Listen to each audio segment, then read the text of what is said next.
Mr. Chairman, ranking members and congressmen, thank you. I'm happy to be here. This is an important issue and I'm grateful for your time. My name is David Charles Grush. I was an intelligence officer for 14 years, both in the U.S. Air Force, both active duty, Air National Guard and Reserve at the rank of major, and most recently from 2021 to 2023, at the National Geospatial Intelligence Agency, NGA, at the GS-15 civilian level, which is the military equivalent of a full bird colonel. I was my agency's co-lead in unidentified anomalous phenomena and transmedium object analysis, as well as reporting to the UAP task force, UAPTF, and eventually, once it was established, the All-Domain Anomaly Resolution Office, AARO. I became a whistleblower through a PPD-19 urgent concern filing in May 2022 with the Intelligence Community Inspector General. Following concerning reports from multiple esteemed and credentialed current and former military and intelligence community individuals that the U.S. government is operating with secrecy above congressional oversight with regards to UAPs. My testimony is based on information I've been given by individuals with a long-standing track record of legitimacy and service to this country, many of whom also have shared compelling evidence in the form of photography, official documentation, and classified oral testimony to myself and my various colleagues. I have taken every step I can to corroborate this evidence over a period of 4 years while I was with the UAP Task Force and do my due diligence on the individual sharing it. This is because of these steps, I believe strongly in the importance of bringing this information before you. I am driven by a commitment of both to truth and transparency, rooted in our inherent duty to uphold the United States Constitution and protect the American people. I'm asking Congress to hold our government to this standard and thoroughly investigate these claims. But as I stand here under oath now, I am speaking to the facts as I've been told them. In the U.S. Air Force, in my National Reconnaissance Office, NRO, reservist capacity, I was a member of the UAP Task Force from 2019 to 2021. I served at the NRO Operations Center on the Director's briefing staff, which included the coordination of the Presidential Daily Brief and supporting a variety of contingency operations, which I was the Reserve Intelligence Division Chief backup.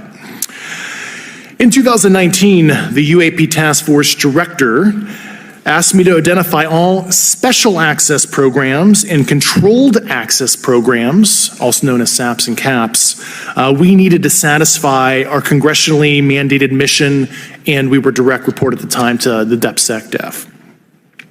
At the time, due to my extensive executive level intelligence support duties, I was cleared to literally all relevant compartments and in a position of extreme trust, both in my military and civilian capacities. I was informed in the course of my official duties of a multi-decade UAP crash retrieval and reverse engineering program, to which I was denied access to those additional read-ons when I requested it.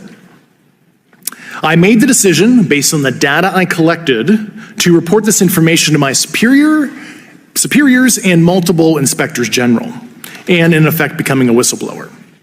As you know, I've suffered retaliation for my decision, but I am hopeful that my actions will ultimately lead to a positive outcome of increased transparency. Thank you, and I'm happy to answer your questions. Do you believe that our government is in possession of UAPs?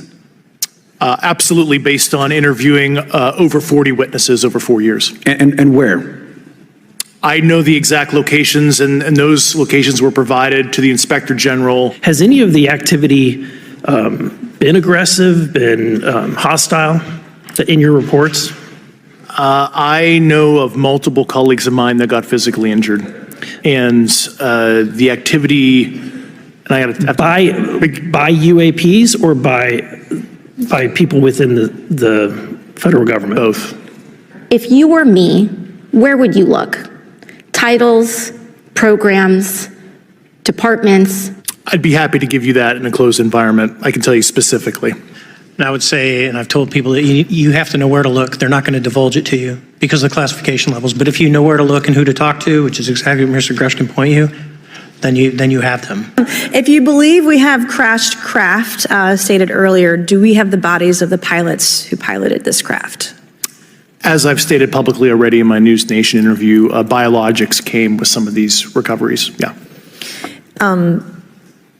Were they, I guess, human or non-human biologics? Non-human, and that was the assessment of people with direct knowledge on the program I talked to that are currently still on the program. And was this documentary evidence, this video, photos, eyewitness? Like, how would that be determined? The specific documentation I would have to talk to you in a skiff about. Gotcha. Okay. So, and you may or may not be able to answer my last question, and maybe we get into a skiff at the next hearing that we have, but who in the government, either what agency, sub-agency, what contractors, who should be called into the next hearing about UAPs, either in a public setting or even in a private setting? And you probably can't name names, but what agencies or organizations, contractors, et cetera, do we need to call in to get these questions answered, whether it's about funding, what programs are happening, and what's out there? I can give you a specific cooperative and hostile witness list of specific individuals that were in those. And how soon can we get that list? I'm happy to provide that to you after the hearing. Super, thank you, and I yield back. So when we think about traditional adversaries and both us towards them and them towards us, we probe their capabilities. We look for weaknesses, and we collect that data, that reconnaissance for in the event we need it in the future. For each of you, yes or no question, based off of your own experience or the data that you've been privy to, is there any indication that these UAPs could be essentially collecting reconnaissance information? Mr. Graves? Yes. Mr. Grush? Fair assessment, yeah. Mr. Fravor? Very possible. Again, in the national security vein, is it possible that these UAPs would be probing our capabilities? Yes or no, Mr. Graves? Yes. Grush? Yes. Fravor? Definitely. Is it possible that these UAPs are testing for vulnerabilities in our current systems? Yes. Yes. Possible. Do you feel, based off of your experience and the information that you've been privy to, that these UAPs provide an existential threat to the national security of the United States? Mr. Graves? Potentially. Yes, sir, potentially. Same answer, potentially. Yeah, I'd say Fravor? definitely, potentially. Mr. Graves and Fravor, in the event that your encounters had become hostile, would you have had the capability to defend yourself, your crew, your aircraft? Absolutely not. Sir? No.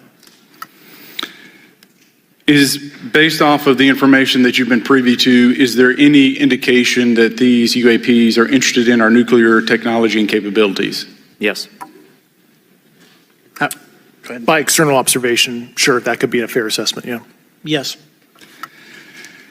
Is there any indication that the Department of Energy is involved in UAP data collection and housing? I don't have an answer. I can't confirm or deny that in a public setting. And could you do it in a secure setting? Yes. Mr. Fravor? No, I don't know. Mr. Chairman, I think I'm the last member to go, but there clearly is a threat to the national security of the United States of America. As members of Congress, we have a responsibility to maintain oversight and be aware of these activities so that, if appropriate, we take action. I would encourage the chairman to demand that we have any and all, but in particular Mr. Grush, talk to us in a skiff. And if that access is denied, I will personally volunteer to initiate the Holman Rule against any personnel or any program or any agency that denies access to Congress. Mr. Chairman, with that, I will yield the remainder of my time to my fellow colleague from Tennessee, Mr. Burchett. I just wanted to follow up on Representative Raskin's questions. In the last couple of years, have you had incidences that have caused you to be in fear for your life for addressing these issues? Yes, personally.